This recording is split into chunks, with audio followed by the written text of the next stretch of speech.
사실 작가님의 대표작이 또 뭐 여러 개가 있습니다만 네. 그중에 빼놓을 수 없는 게 이제 살인자의 아, 기억. 그렇죠, 그렇죠. 이게 이제 연쇄살인범인데 네. 이제 알츠하이머에 걸린 그 이야기인데 나도 살인자니까. 요게 이제 그 굉장히 좀 소재가 그 당시에 좀 신선했어요. 네. 이제 이런 소재를 어떻게 좀 이렇게 꺼내내신 건지. 저는 그 노트가 하나 있어요. 그 노트가 뭐냐면은 절대 쓰지 않을 이야기들의 목록 이런 거예요. 절대 쓰지 않을 이야기 목록이요. 예. 근데 이게 우리가 있잖아요. 그 뭘 할 때 이거 꼭 해야지라고 써놓은 것들 있잖아요. 근데 그러면 쓸 때부터 그 굉장히 제한돼요. 예를 들면 꼭 가고 싶은 여름 휴가 장소, 여름 휴가지 이런 걸 쓰라고 하면은 가족들이 모여서 그걸 한다고 생각해 보세요. 예를 들면 뭐 나는 하와이, 괌, 뭐 아니면 제주도 이렇게 적으면 우리는 휴가가 짧은데 하와이는 못 가지, 유럽은 못 가 이런 식으로 자꾸 이제 현실적으로 생각하게 돼요. 네네네. 좁아져요. 저는 한번 그런 가족들에게 저 같은 방식을 권하고 싶은데 우리 가족이 절대 휴가를 가지 않을 곳을 적어보자. 남극 또는 뭐 칠레, 아이슬란드 뭐 신나게 얘기해요. 굉장히 안 갈 거니까. 갈 때 얘기하라면 서로 싸워요. 거기 못 가. 거기 지난번에 갔잖아. 막 이러면서 싸우는데 안 갈 곳에 대해서는 서로가 싸울 이유가 없죠. 싸울 이유가 없지. 안 갈 거니까. 아빠 나는 북극 뭐 그러면 그래 북극 뭐 알래스카 뭐 너는 뭐 어디야 뭐 그냥 지도에서 아무데나 찍고 그런데 그러다가 문득 거기를 우리가 왜 못 가지? 갈 수도 있지 않을까? 그리고 해보다 보면 의외로 어렵지 않을 수 있는 거예요. 소설가도 마찬가지로 꼭 써야지 하는 걸 쓰려고 하면 리스트가 굉장히 제한돼요. 근데 어차피 안 쓸 거니까 막 쓰는 거예요. 근데 나중에 이제 뭐 쓸 게 없으면 그 노트를 펼쳐봐요. 그러면 알겠다. 그 당시에 5년 전에는 못 쓸 거라고 생각했던 어떤 얘기가 그 중에는 시간이 지나면서 가능한 게 있겠구나. 시대가 바뀌었을 수도 있고 뇌가 바뀌었을 수도 있어요. 야, 재밌네요. 그두 분도 절대 안 할 프로그램에 그거를 한번 써봐야겠네. 앞으로도 지금도 전혀 할 생각이 없는 프로그램을 써봐야겠다. 기획을 해보는 거예요. 뭐 스카이 다이빙을 하며 토크를 한다 뭐 이런 거 있잖아요. 근데 원래 네. 평소에도 좀 그런 생각들 많이 하십니까? 좀 이렇게 재미난 상상 이런 거? 이게 소설이라는 것은 일단 상상력의 산물이니까요. 네. 그러니까 계속해서 상상을 하는 게 일이고 그러니까 예를 들면 오늘 아침에도 눈을 딱 떴는데 두 분 얼굴이 딱 떠올랐어요. 두 분을 만나서 무슨 얘기를 하지? 또 긴장되네. 그래서 그럴 때 이제 상상을 하는 거예요. 그래서 어떤 고등학교에 유재석과 조세호라는 이름을 가진 왕따 둘이 있다면 어떨까? 만약에. 예, 만약에 어떤 고등학교에 이름이 우연히 유재석과 조세호인 조세호다. 거예요. 친구들이 걔들을 놀리기 위해서 야 유퀴즈 이렇게 맨날 부르는 거예요. 둘은 너무 싫어해요. 둘은 싫어할 수밖에 없죠. 왜냐하면 친구들이 둘을 뭉뚱그려서 유퀴즈 퀴즈 안 해? 막 이렇게 놀린단 말이에요. 그러면 되게 괴롭겠죠. 그렇죠. 뭐 그렇게 시작하면 어떤 청춘 영화 같은 게 하나 나올 수도 있어요. 근데 실제로 그러다가 이름 때문에 두 사람이 프로그램을 하게 되고. 네네. 그럴 수도 그러다가 있는 어떤 거고. 퀴즈 대회 같은 데 나갈 수 있는 거예요. 훨씬 어두운 상상을 할 때도 많아요. 그 고등학교에 유재석, 조세호가 있는 반에 뭐 예를 들면 뭐 살인 사건이 발생한다거나. 스릴로 빠질 수도 있겠다. 네네. 근데 그 살인 사건을 해결하는 것은 그 둘인 거야. 유재석, 조세호. 야, 또 바뀌는 장르가. 네. 근데 조세호가 살인범으로 의심받는 거죠. 평소 전혀 가까이 하고 싶지 않았던 유재석이 그럼에도 어떤 동지애를 느끼고 얘가 범인이 아니라는 걸 내가 밝혀줘. 내가 증명을 하는구나. 뭐 그러면 또 이거는 청소년 호러물 뭐 스릴러가 될수 괜찮은데. 있고. 예를 들어서 캐릭터를 바꿔볼 수도 있어요. 조세호는 여자일 수도 있는 거예요. 이름은 조세호지만 그 고등학교 남녀 합반인데 유재석, 조세호 뭐 그런 둘의 뭐 그런 또 사랑 이야기. 네 이루어질 수 없는 그런 어떤 왜 웃으세요? 아니 왜 이루어질 수 없다고 생각하십니까? 이름만 조세호인데 왜 그게 뭐? 아니 그 뭐 김여자가 김여자가 엄청 좋아하시는데요. 조세호라는 인물이 떠올라서 그래요? 집에서 이렇게 상상할 때는 정말 이렇게 그냥 상상이잖아요. 근데 현실에서 이렇게 딱 여러분들을 보면서 이 얘기를 하니까 아, 거기 갇혀요. 떠올라 버렸어요. 아, 떠올라서. 아, 그러니까. 어떤 것들이 상상해 버렸어요. 아니 근데 이게 작가님이랑 얘기를 하니까 재밌는 이야기들을 많이 듣게 되네요. 그런 것 같아요. 네, 이렇게 상상을 하는 것은 네. 저는 소설가뿐 아니라 일반인도 해보면 굉장히 재밌다고 생각해요. 시간을 보낼 때. 뭐 그런 작가님도 약간 이게 좀 직업병일 수도 있겠네요. 그죠? 그렇죠. 네. 어떤 상황을 놓고 계속해서 그 상상을 하고. 그렇죠. 네네. 지하철 같은 데서 제가 정말 20대부터 많이 하던 버릇인데 지하철 같은 데서 전화하는 사람들 있잖아요. 한쪽 얘기만 들리잖아요. 네. 아, 내가 안 한다 그랬잖아. 뭘 안 한다는 거지? 너네들 한두 번 가? 왜 우리 집은 안 돼? 뭐 이러면서 싸우고 있어. 아, 집에 가는 문제 때문에 싸우는구나. 그래서 명절이 다가오고 있네. 정확히 뭐 때문에 싸우는 거지? 뭐 이러면서 듣기 시작해요. 아, 너무 웃기다. 근데 나머지 그 반의 얘기를 상상하는 거죠. 이건 저만 그런 게 아니라 우리가 남의 전화 통화를 굉장히 거슬려 하거든요. 생각해 보세요. 실제로 우리가 회사라던가 아니면 어디 지하철에서 누가 혼자 통화하고 있으면 굉장히 거슬려요. 아 맞아요. 둘이 얘기하고 있는 사람들은 덜 거슬려요. 그게 왜냐하면 불충분한 정보를 받기 때문에 그렇거든요. 뇌를 써야 돼요. 그렇잖아요. 이거 계속 생각하게 돼요. 그러니까 뇌를 써야 된다는 거죠. 피곤하니까 전화 좀 빨리 끊었으면 좋겠다 이렇게 생각하죠. 근데 저는 그게 일이니까 혼자 안 듣는 척하면서 다 들으면서 지금 무슨 일 때문에 싸우고 있고 저 사람의 직업은 뭐고 또 저희들의 관계는 얼마고 저 연인은 만난 지 몇 년 됐고 현재 어떤 단계고 혼자 계속 생각하는 거예요. 그런 상상력이 바로 이런 우리가 상상하지 못하는 어떤 작품의 네. 원천인 것 같아요. 네. 근데 그 작가님이 그 어렸을 때 거짓말을 많이 해서 별명이 뻥하였다고. 네. 그건 모르겠어요. 그건 별명 모르겠어요. 아니 네. 여기 지금 다 우리가 조사를 한 거예요. 아 그게 인터넷에 친구들한테 전학 간다고 했다가 안 간다고 했다가 뭐 왔다 갔다 뭐 친구들이 굉장히 좀 헷갈렸다. 아 그런 적은 있어요. 아 그래요? 네네. 그리고 어렸을 때도 제가 학교 다닐 때 친구들한테 이렇게 뭐 얘기를 하면 애들이 굉장히 재밌게 들었어요. 얘기를 참고 좀 재밌게 하시네요. 보니까. 네. 그러니까 애들이 제 얘기를 듣는 게 좀 좋았어요. 근데 그 얘기에는 아주 어렸을 때부터 예를 들면 만화, 영화 이렇게 보여주잖아요. 그럼 애들이 다음 해를 기다려야 되면 제가 다음 해를 지어내서 애들한테 얘기해주기로 했거든요. 그래서 이 로봇가 이제 이렇게 돼서 날아간다. 뭐 우주로 가서 누구랑 싸우고 그러면 애들이 그 얘기를 재밌게 듣는 걸 보고 아, 이야기를 이렇게 만들어서 사람들한테 해줄 때 굉장히 좀 즐거움이 있구나. 맞아요. 네. 그러니까 별명이 뻥하가 이 거짓말이 아니잖아요. 근데 뻥하였던 적은 없어요. 네네. 아니 근데 지금 다음 회가 아직 안 나왔는데 다음 회를 내가 지어서 만들었다고 얘기를 하셨는데 이게 뻥이 아니에요? 뻥이 아니죠. 그건 스토리텔링이죠. 와. 네. 요거를 스토리텔링이라고 얘기를 하시는 거예요. 지금 굉장히 많이 좋은 것 같은데요, 놀랐어요. 스토리텔링? 네, 스토리텔링. 자기 자신과 자기 삶에 대해서 다른 가능성을 상상해 보는 것 자체가 굉장히 좋아요. 예를 들어서 어렸을 때 엄마 아빠가 자기한테 막 혼내고 그러잖아요. 네. 그럼 난 좋은 애가 아닐까? 사실은 나는 진짜로 어디 재벌집 아들인데 네네. 버려진 거 아닐까? 그 생각하는 것만으로도 힘든 가정 생활을 견딜 수 있어요. 나중에 진짜 부모가 나를 데리고 올 거야. 조금만 참자. 곧 찾아온다. 찾아온다. 이거는 뭐 제가 만들어낸 개념은 아니고 가족 로망스라는 그 문화평론의 개념인데 스토리텔링으로 이야기를 만들어서 힘든 현실을 견디고 있는 거예요. 이게 성인도 마찬가지예요. 그러니까 소설을 사람들이 왜 읽나 그러잖아요. 그냥 우리가 살 때 힘들 때 있거든요. 그때 그렇죠.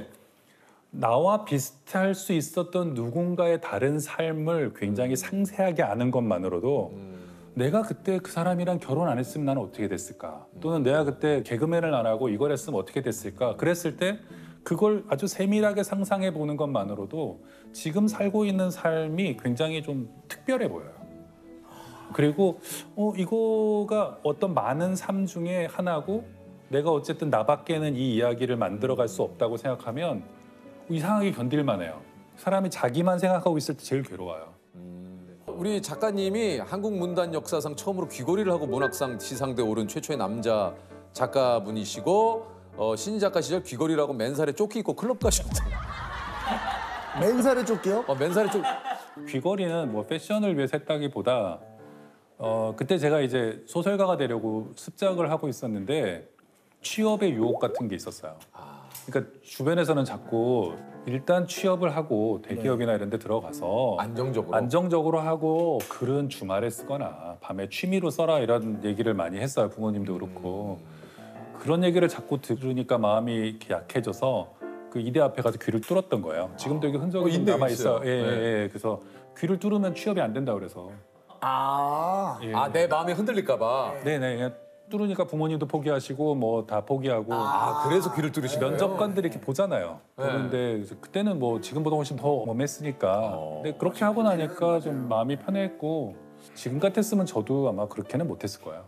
네. 클럽도 많이 좀 다니셨어요?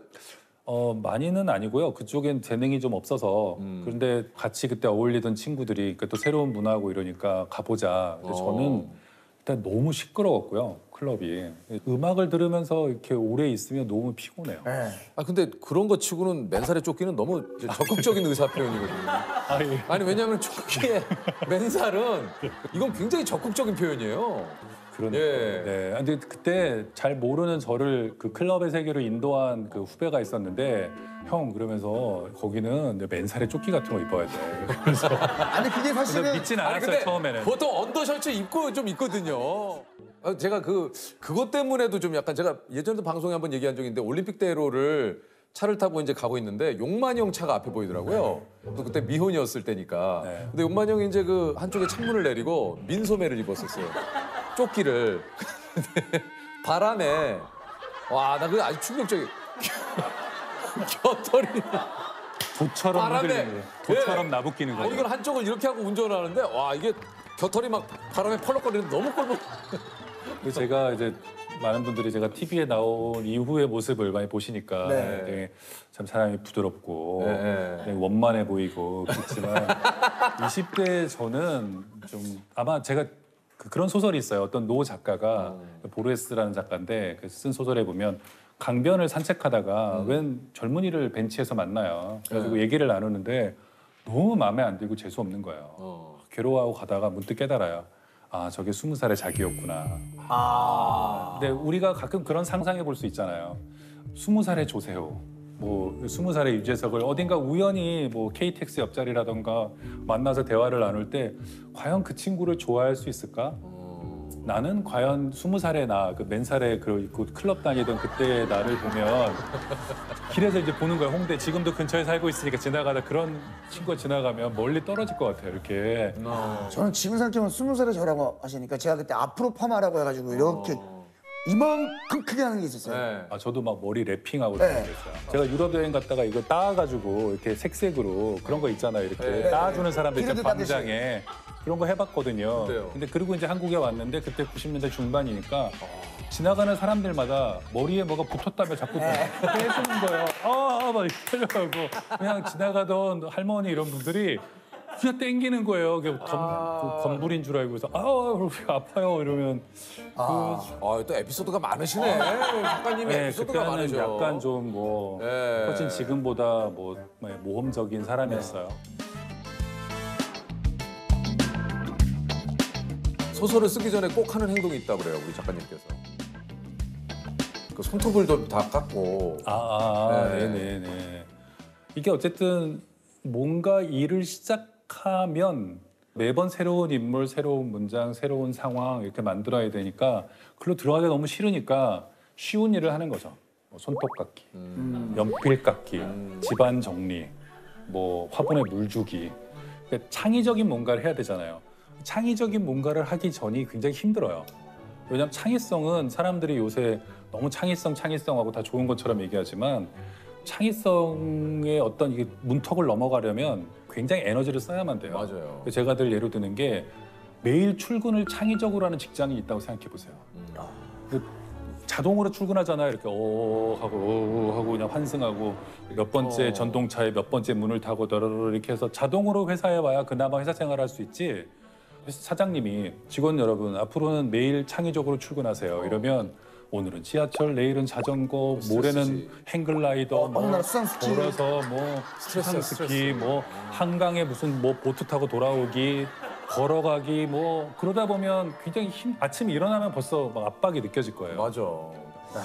어디 회사의 그 이제 높은 임원분들이라든가 우리 직원분들에게 늘상 이 세상의 어떤 뭐 모든 이런 벽들을 뛰어넘는 우리 네. 직원 여러분들의 어떤 그런 창의성을 기대합니다. 근데 정작 사장님들이 좀 안 바뀌시는 것 같아요. 사장님들이 실제로는 기대하지 않아요. 실제로 기대하지 않아요. 그래서 사장님들이 말하는 창의적인 거라는 건 뭐냐면 굉장히 기발한 아이디어지만 내 마음에도 들어야 되고 그렇지. 회사에서 기존에 나온 제품들과 전혀 맞아. 배치되지 않으면서도 그래. 아무 소비자들의 불만이 없이 없는. 맞아. 바로 나가면 맞아요. 대박을 낼 수 있는 안을 내보게 이런 거거든요. 맞아요. 근데 대부분의 소설가 저희 이제 서랍에 보면 실패한 소설이 이만큼 쌓여 있어요. 대부분의 아이디어가 실패하는 거예요. 개그 짜보시면 아시겠지만 아, 그렇죠, 그렇죠. 대부분의 아이디어가 대부분이 그죠, 그냥 맞아요. 버려지는 거예요. 네, 맞아요. 그런데 그게 창의적이어서 버려지는 거잖아요. 이게 박스 바깥에서 사고 와라 그러잖아요. 박스 바깥에서 사고하면 다 버리는 거예요. 그러다 그 중에서 하나를 건지는 건데 사장님들이 생각하는 거는 비싼 월급 받고 일을 하니 모든 아이디어를 박스 안에 넣되 창의적이어야 된다. 그래서 실제로 가끔 이렇게 회의 같은 거 할 때 창의적인 아이디어를 한번 내보게 또 신입 직원 같은 사람들이 진짜 그 말을 믿고 이 딱 손을 들고 제 생각에 우리 회사가 이런 제품을 해보면 좋을 것 같습니다. 그러면 왜 알지도 못하면서 자네 들어온 지 얼마 됐나? 뭐 알지도 못하면서 뭘 안다고 그렇게 회사에 대해서 얘기를 해? 누가 뽑았어? 이렇게 되면 직원들이 바로 신호를 알아듣고 함부로 창의적이어서는 안 되는구나. 머릿속에 많은 아이디어가 떠올랐다가 바로 다시 그냥 한번. 우리 혹시 그 많은 우리 사장님들께서 네. 좀 그 얘기를 하시기 전에 본인부터 어디까지 창의적인 걸 허용하실지 그렇죠. 한번 좀 생각을 한번 잘 해보시길 바라겠습니다. 그리고 바로 이 비판적인 얘기를 아주 미세하게라도 하면 높은 사람은 아주 근데 자기가 열려 있다고 생각하고 그쵸, 그치. 그 참 아주 신입답게 아주 패기 있고 좋은 아이디어야. 근데 그거 우리 지난번에 하지 않았나? 라든가 아니면 그게 근데 그런 이슈가 좀 있지 않았나? 이러면 사실은 쟤 좀 어떻게 잘 교육시키려는 신호를 부장단이나 이런 사람에게 주는 거예요.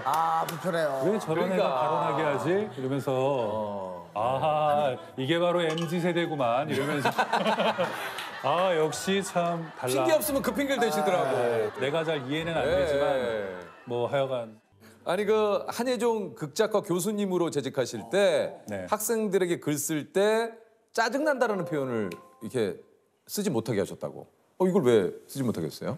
이렇게 오해하실 분들도 계신데 제가 그렇게 무서운 선생님은 아니에요. 말 못한다고 막 혼내고 이런 게 아니라 소설을 쓸 때 뭔지 알겠다. 그러니까 일상적으로 저도 많이 써요. 짜증나 이렇게 네. 쓰지.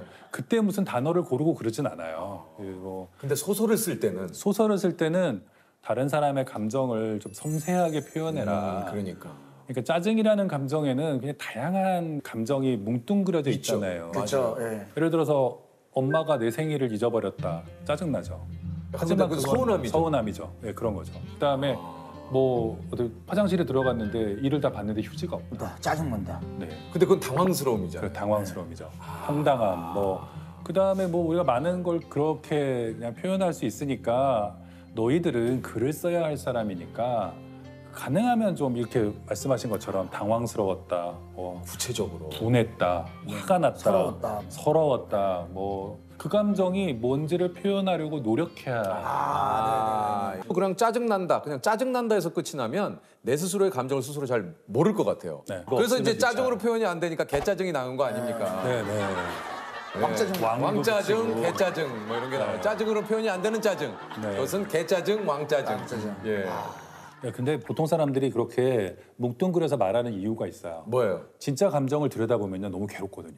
그런가 보다. 맞아. 그런가 보다. 그런 것도 내가, 있어요. 내가 서운한 건데 이 서운함에 대해서 깊이 생각하다가 눈물 나고 감정 북받쳐 오르고 특히 슬픔 같은 감정을 사람이 표현하면 약해 보이잖아요. 네. 우리가. 네. 그래서 슬펐을 때도 나 어제 짜증났어. 들어보면 슬픈 이야기예요. 친구가 무슨 너 얘기인지 슬펐나 알겠어. 봐. 맞아. 너 슬펐구나라고 하면 아니야. 그냥 짜증이야. 이렇게 얘기하지만 이 감정이 뭐지라고 생각하다가는 잘못하면 터질 수 있어요. 그래서 그런 몇 개의 어떤 마법 같은 단어로 그냥 누르고 있는 건데 그렇죠, 그렇죠. 그러면 그 감정들이 눌려 있으면 위험하잖아요. 위험하죠. 굉장히 우울해져요. 몸에서 곪기 때문에. 그래서 우리가 좀 혼자 있을 때 이제 책과 마주하고 있을 때 안전하잖아요. 책은. 책이 우리한테 화를 내지도 않고 우리한테 비난할 것도 아니니까 자기가 좋아하는 어떤 작가의 책 같은 걸 보면서 그래 이게 내 감정이었어 막 울기도 하고 그때 마음껏 자기 감정을 들여다보고 울고 싶으면 그때 울고 이게 바로 이제 아리스토텔레스가 말하는 정화 카타르시스죠. 카타르시스. 진짜 많이 이거 아주 하시네요. 뭐, 예.